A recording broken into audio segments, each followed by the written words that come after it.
through 16. Then the Lord said to Noah, "Go into the ark, you and all your household, for I have seen that you are righteous before me in this generation. And take with you 7 pairs of all clean animals.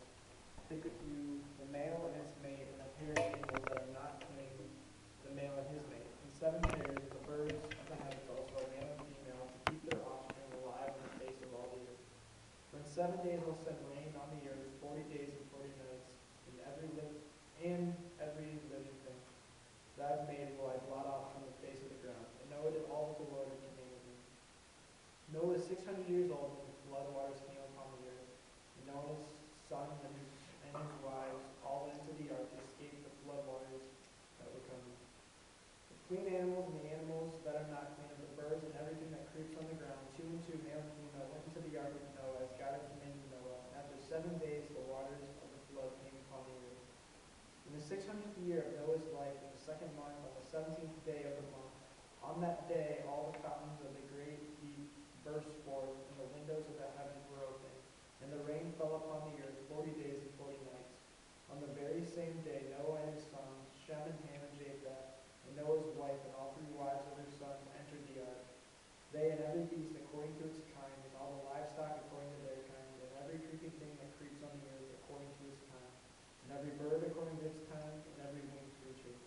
They went to the ark with Noah, two and two, all flesh. That was the day of the breath of life. And those that entered, male and female, of all flesh, went in as God commanded him, and the Lord shut him in.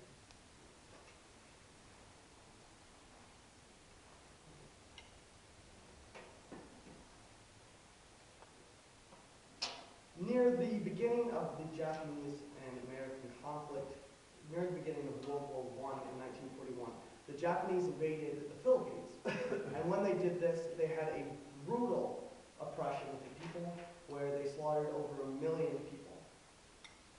These years that the Japanese spent in the Philippines hardened them, where they had to kill. They had to force themselves to do all sorts of atrocities in order to get the job done, in order to fight and to be able to conquer and accomplish their mission.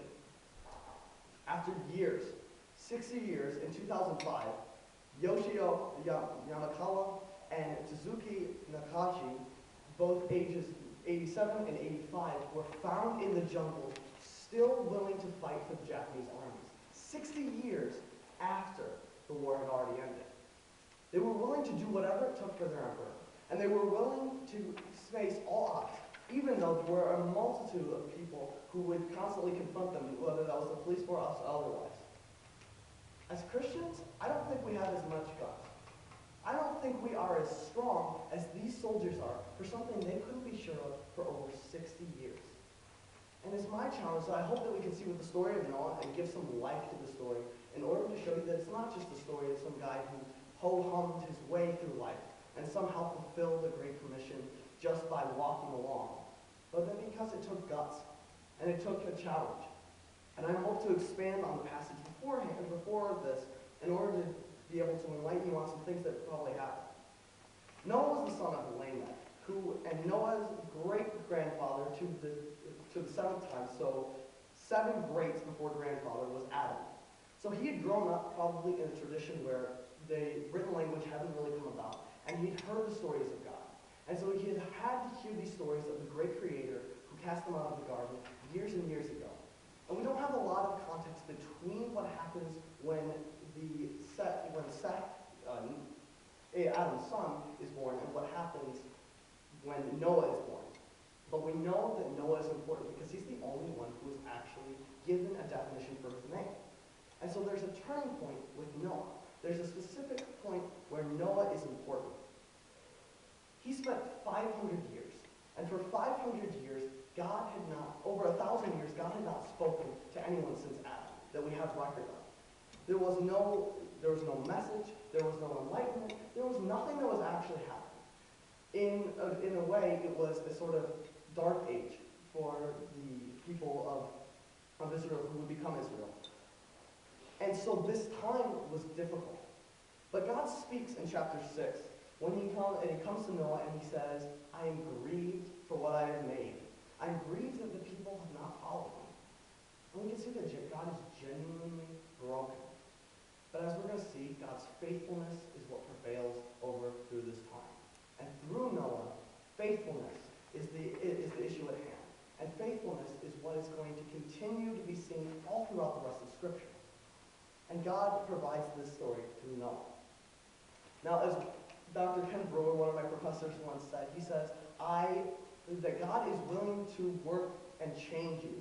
He'll work in you, but he's not going to do it without you.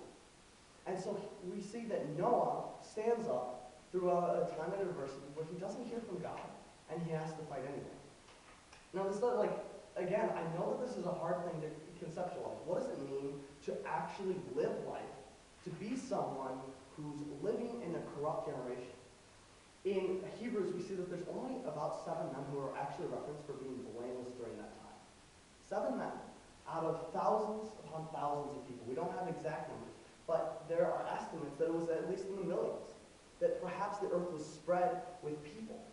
And have only 7 people mentioned for being holy and devout to God, and having to be one of those 7 people, would be a pretty lonely place to be.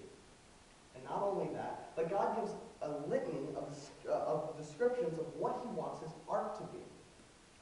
It's guessed by some scientists that perhaps there hadn't been rain to this point, that it had been a tropical environment, that there had been some sort of cloud around the earth that had protected it and shielded it, where there was enough moisture that plants were able to grow without large amounts of rain.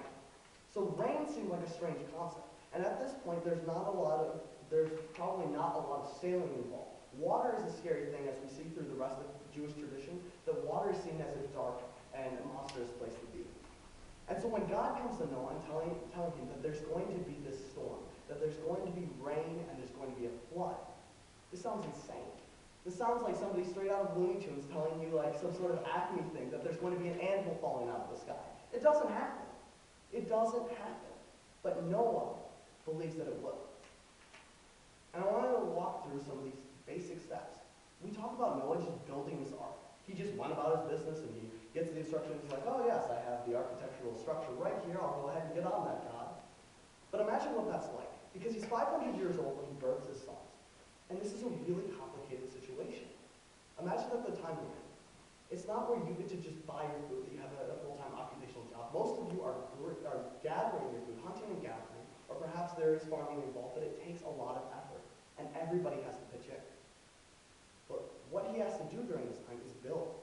He has to gather the food. God instructs him to gather the food for all of the animals. Think about how many species there are, because God says that he wants every single species, clean and unclean, on that ark. And now Noah has to gather all the food for that? That seems almost impossible. As well as the wood. Chopping down wood. We have buzzsaws, we have axes that are easily available. And though there was ironworking by Tubal-Cain, this ironwork isn't as great as it would be today. And it's estimated that it was probably chemically balanced instead of forged and made into solid steel. So this would have been a difficult task to gather all the wood.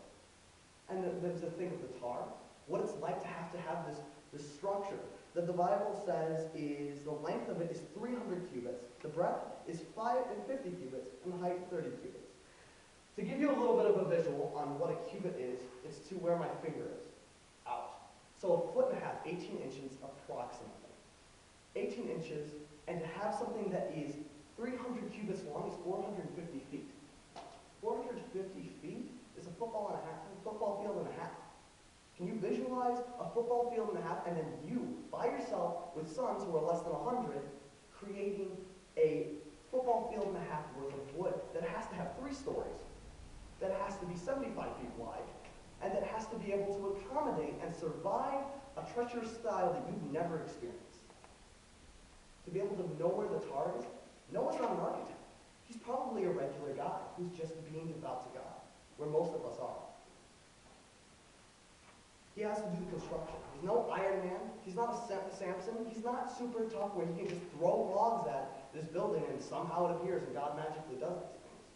He had to work and slave and persevere. Things that we often talk about but we don't really understand. But God was faithful throughout all of this. God saw Noah through. God was the one who reached out, and God was the one who provided. The animals. Can you imagine how terrifying that would be? to have a lion come up and say, yeah, I'll invite that inside, as well as a couple tigers. Cobras are well, more than welcome here. All sorts of animals. And I can't imagine Mrs. Noah sitting there freaking out as when Noah tells her for the first time, he's like, yeah, honey, guess what God told me? Guess what I'm going to have in this ark of ours?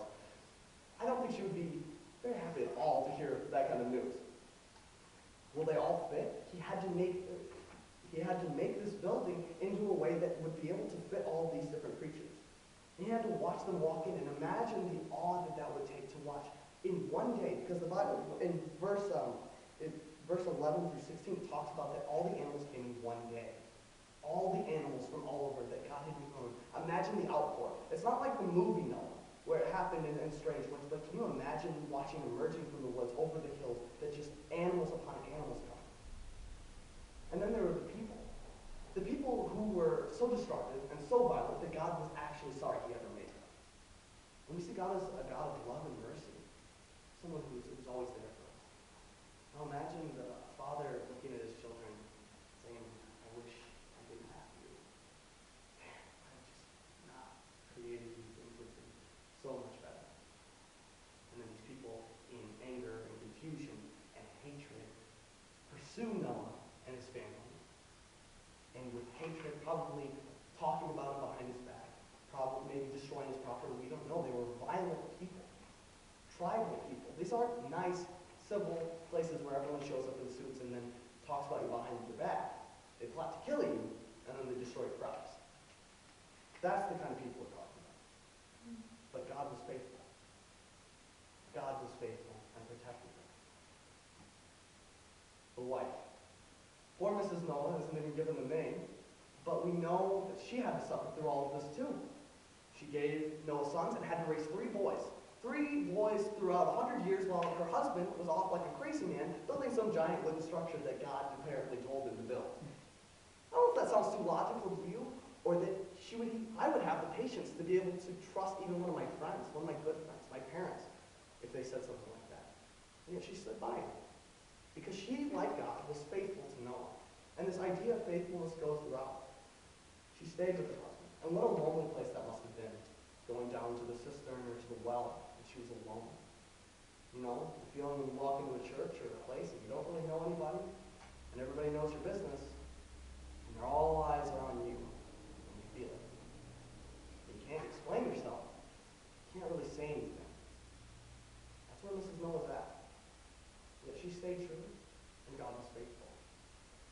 So now we get to more of a climax, to a point where this incredible storm sent from God comes. Because God prepares him. Throughout all these years, over 600 years, God has prepared Noah for these moments. For 1 week. Because God stays silent for about 100 years. Because he says, build this ark, Noah. And it says Noah did all that the Lord commanded. And there's this idea of totality, that God wanted everything down to the penny. That he wanted the measurements, he wanted the creatures, he wanted everything down to this idea. And Noah stayed faithful throughout this too. And when Noah does this, not only was it lonely, but I imagine that he felt sometimes that God wasn't even with him. And I think that some of us are in that same place. We're in spots where we can't find jobs. We're not sure what's coming next. What happens when everybody moves out and we're alone? What happens when that person eventually has to be put into the ground because the terminal illness gets the best of them? What do? And for 100 years, Noah was blankly staring at the sky, I'm sure, sometimes, wondering, what am I going to do?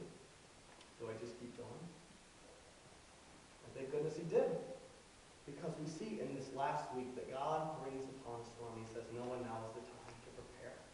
Gather everything in, put it in the ark, and go inside.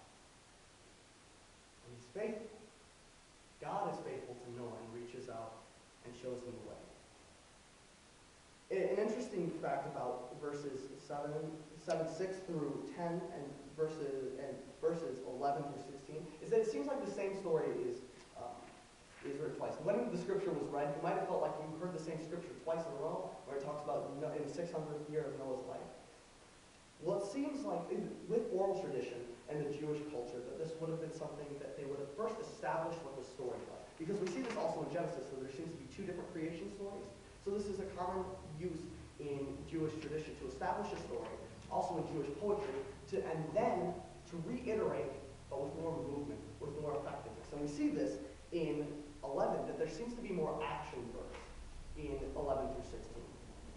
That on the 17th day of the second month, in the 600th year of Noah's life, God opens up the ground.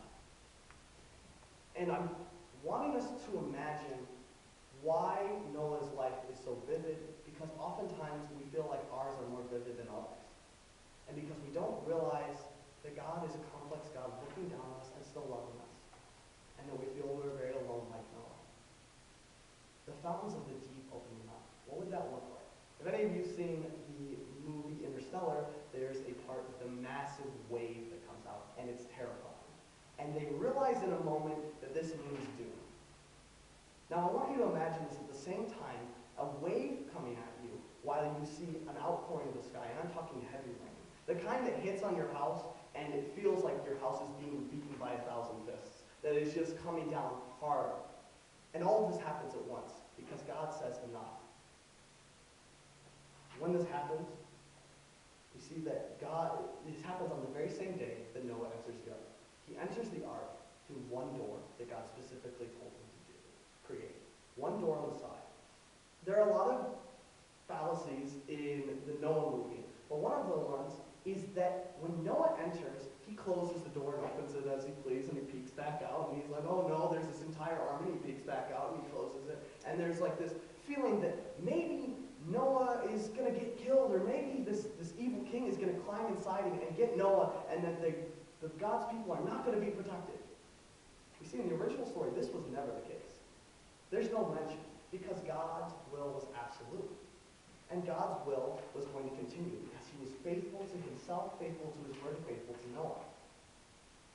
And he's going to be faithful to us in this way. Because what does the end of verse 16 say? It says, and the Lord shut him in. It wasn't Noah. It wasn't him telling one of his sons, hey, quick, get that door closed before the rain comes. The Lord shuts it in. And in the Lord's timing, he plans out what's going to happen. And then he unleashes the floodgates. And then when he's good and ready, he lets everybody know who's in charge. And he lets Noah know that he's safe.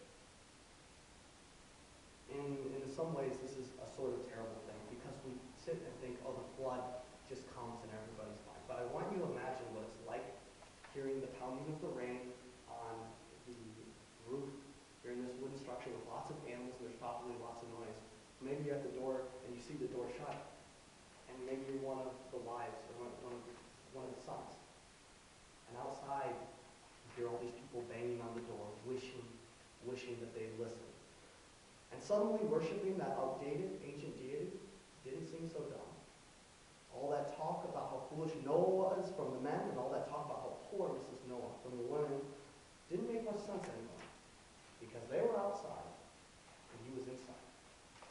He was the one who was saved, and they were the ones who were eventually going to perish. And Noah and his family had to listen to this, and he heard probably the cries of the people banging on the door, wishing. But no equipment from Tubal Cain down at their Home Depot could get in. Nothing could break down that door. The tar that Noah felt maybe sloppily sometimes put on and didn't really know what he was doing, it held. And nothing got inside. And so we're at this place where God acts and God keeps. And that's a nice story to think about a long time ago. But it actually is our story as well. Because this is a foreshadowing of what will happen. Jesus Christ himself says, I am the door. I am the way, the truth, the life. No one comes to the Father except through me. No one was getting in that ark except through that door. No one was getting out once they were in, and no one was getting inside once they were out. And God holds very tight with his children. And so if I know that I personally right now am struggling with many things. Feeling lost, feeling like I am alone, feeling sometimes that there isn't any hope. And for Noah, probably for 100 years, even up to the time that God spoke to him, he might not have felt there was hope. He might have felt just as low as we feel, probably more so. But Christ is the deliverer. I mentioned that Noah was the only one defined, that his name was defined. This is what his name means. Out of the ground that the Lord has cursed, this one shall bring us relief. Noah is the imperfect Christ, the foreshadowing of Christ, the Messiah, the one who would finally stop Israel's groaning. And for us, Christ is here. And he has come, and he's coming back. And right now, with all the different governments, with places like ISIS, with mass security, with the inability to function on a daily basis without worrying if some virus is going to invade your country, we have all these things that are pounding us. And yet we know we are secure because the door is locked and shut once we're in. But there's good news for those of us who haven't entered the ark. The door is still open, and the door is still waiting to be entered. Something that Noah does that is, this is reading into some of what he does, but I think that when you look at what Enoch did and other righteous men at the time, they walked with God. And for us, for those of us who already entered that door, to hear God's voice, because Noah had to hear God's voice. We don't know if someone else might have been told, and they just decided not to listen. We don't know if there were others who perhaps were told, but they ignored the call. For us, we need to invite God into our daily lives. And if that is the one thing you take away, is that God is faithful and will always be there. But he's waiting to be asked. He's waiting for you to say, yes, I'd like you to come alongside me. Please be my strength, be my deliverance, be my rock. Be these things for me. And like Noah, we have to say yes. It seems kind of out there to say invite God in your life. What does it mean to invite your God in your life? Because it's hard to imagine him as a person. Once you start to do that, though, I think it'll be more effective, and you'll find that there's more grace found and more love found that you never knew existed. It's already there for you, but you'll discover it. So getting started, inviting God in your life means saying when you wake up in the morning, God, walk with me today. It means that when you're getting in the car on the way to work for the thing that you want to turn in, you need to turn in, and you have a deadline, and you're stressing out, God, walk with me. When you're called into your boss's office, and you have no idea why, but it doesn't feel good, God, walk with me. When you yell at your kids, and there's that time when you know you're wrong, and you have to say, I'm sorry. God, walk with me today. Because he wants to, and he's there. But inviting him in allows his faithfulness to be shown.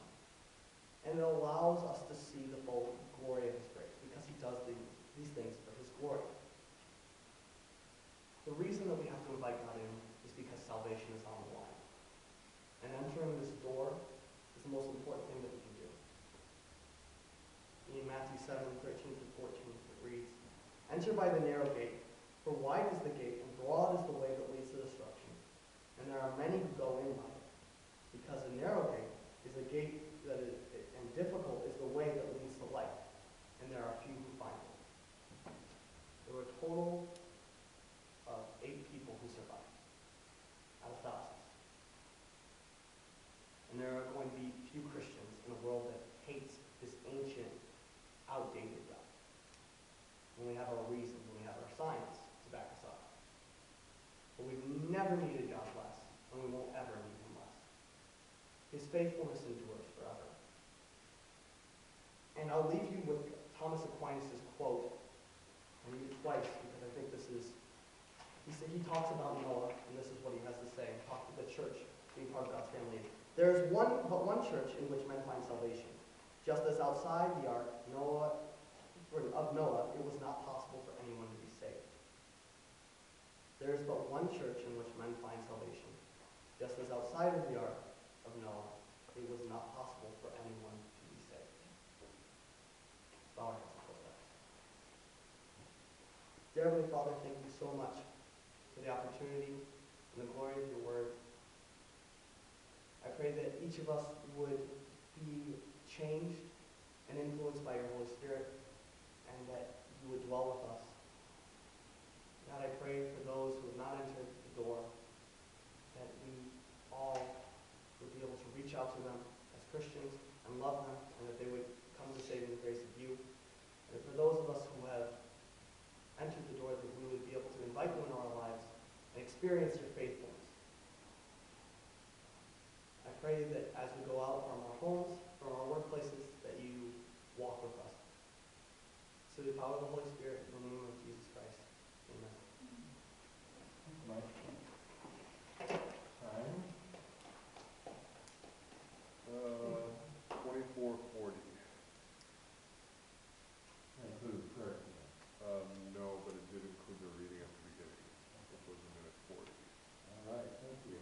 So, Initial responses tonight? 23 minutes. The reading.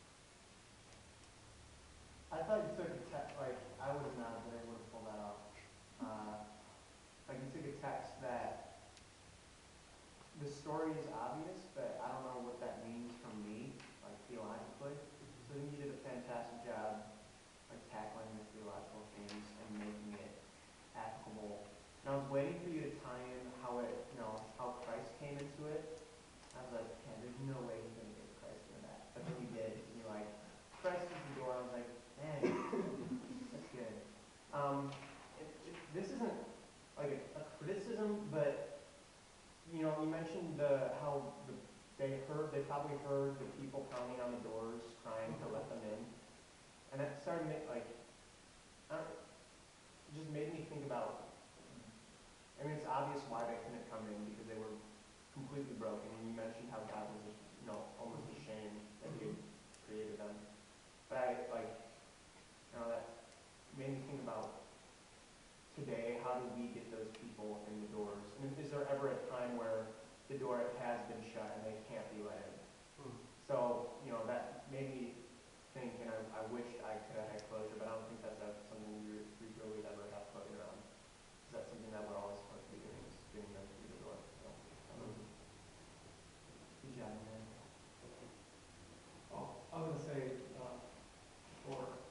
I do think there is a time, there will be a time when the door is closed. So I do think that picture is very relevant. As long as we're here on earth and we have that chance, but, when Christ comes to judge us, yes. I thought you did an amazing job. I don't think you could have done any better, I really don't. I was really inspired by the whole thing. From beginning to end, your opening was awesome. Right from the opening, you had this exciting story about the Japanese people in World War II. And I was like, all right, you got me right now, I'll hear this. And then the theme of faithfulness was through the whole thing. You read it in and out the whole time. It was in the beginning, it was in the end, it was through the middle. The transitions were awesome. They were awesome. They're perfect.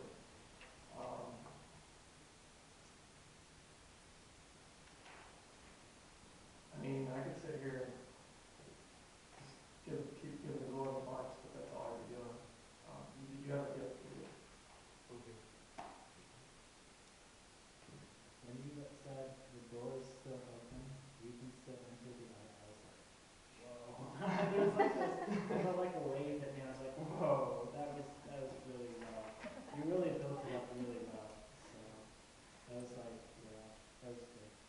And then just connecting the door with Jesus is like, yeah, that was that. I don't want to use a bad pun, but you're seminary hymn.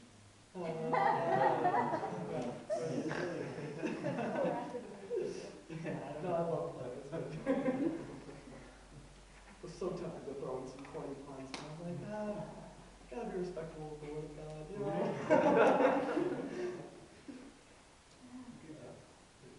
Yeah, I concur with everyone. I would not have wanted to handle that passage at all, and you did a great job with it. I can put Joyce in it first. I think it was great. Keep doing this. You do have a gift. I was very impressed. Very, very impressed. I would hate to preach on that passage because there's so much doom involved, and it's hard to tackle. But you did so in a very, very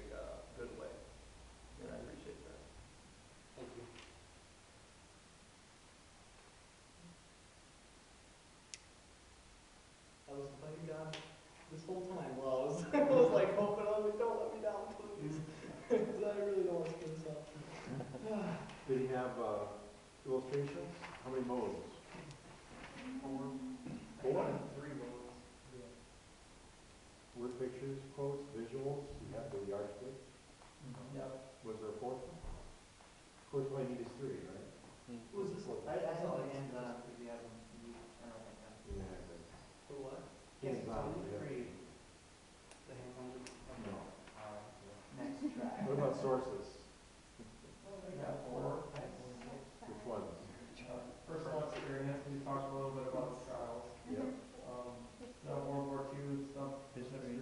Yep. Nature and science, well, kind of, was there rain before the flood? Maybe not.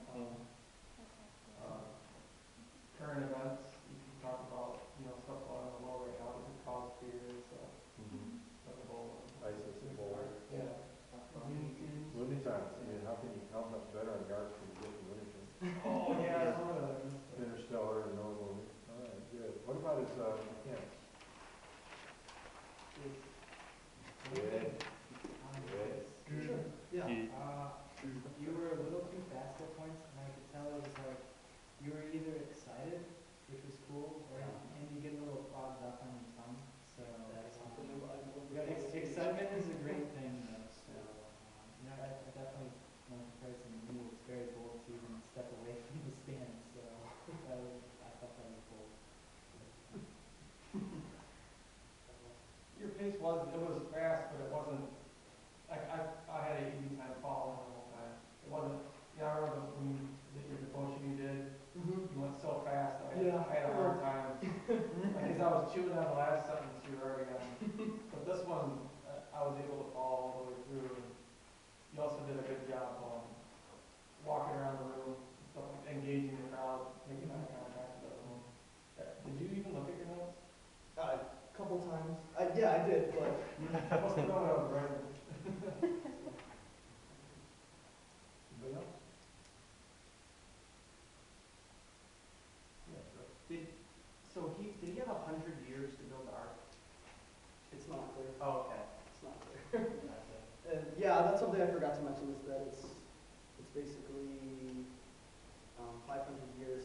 After 500 years, he has a son. We don't know when. And then I think you can figure that out by like their ages afterwards.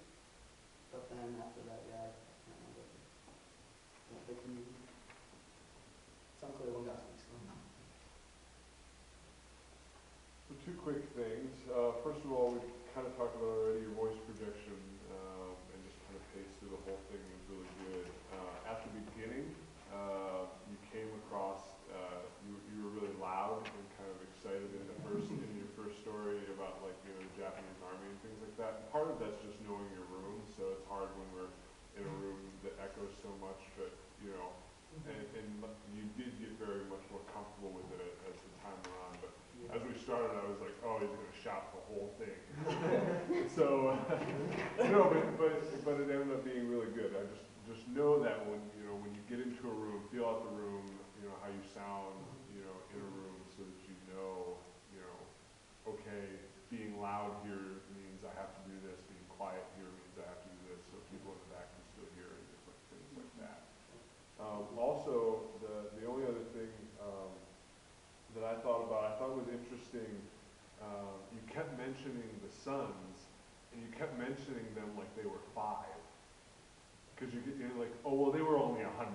And I'm like, they're only 100. Like, so it's just an interesting comparison. And I know we're now being nitpicky, but just kind of the comparison, the way you look at them, like, oh, well, Noah really didn't have any help. I mean, it was kind of what it felt like you were kind of getting at, because his sons were only 100.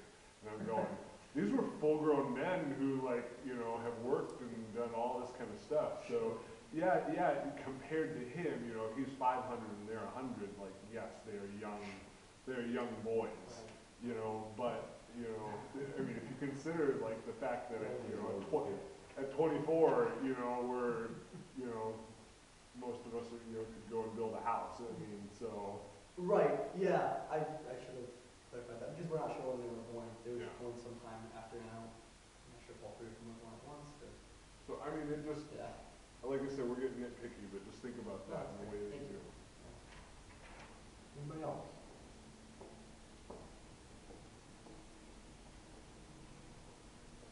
You had a really good painter, but she just, if you go off on a tangent, you like painter, but, Is that not a pun? maybe. God is faithful, Yeah. so it really kept your sermon on task. Through the whole, going off with Noah's wife, going off with the sons, going off with the farming, God is always faithful. And I felt like that was a really strong.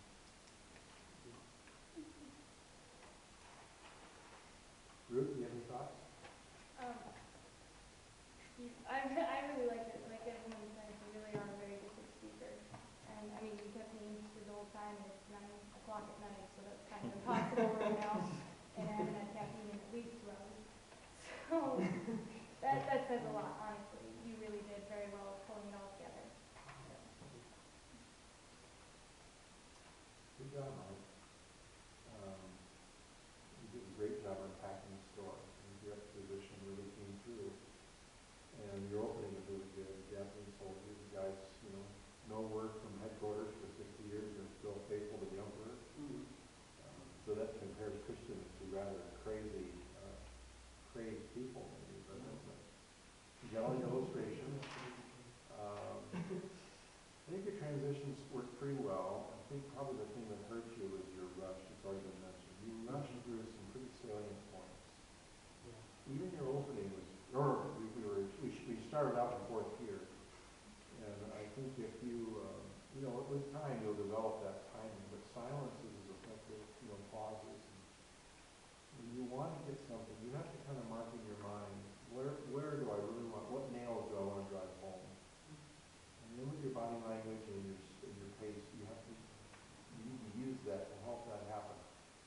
And as I think Shannon said, you rushed through I thought some pretty pertinent things to say. And I think that helped, that kind of, for the listener, that made some transitions difficult. But otherwise, really a good job. You really unpacked the story of Noah for us very well. I wish you could have slammed the door shut, at the end, had a door to slam shut. But it is a very sobering picture when the door is shut. And you and I were talking, before when he was building it all those years, no one even paid attention to that door. And when the rain came, the whole world's focus was on that door. And I think that's a powerful picture of Christ. People don't care about Jesus generally. On the day of judgment, every knee will bow and every tongue confess. And it's a very sobering picture. So, good job. Well, we've had 3 pretty good starts and setting the bar pretty high, I'd say. Not to put pressure on. So give Mike your. Let's thank you again for introducing Jess.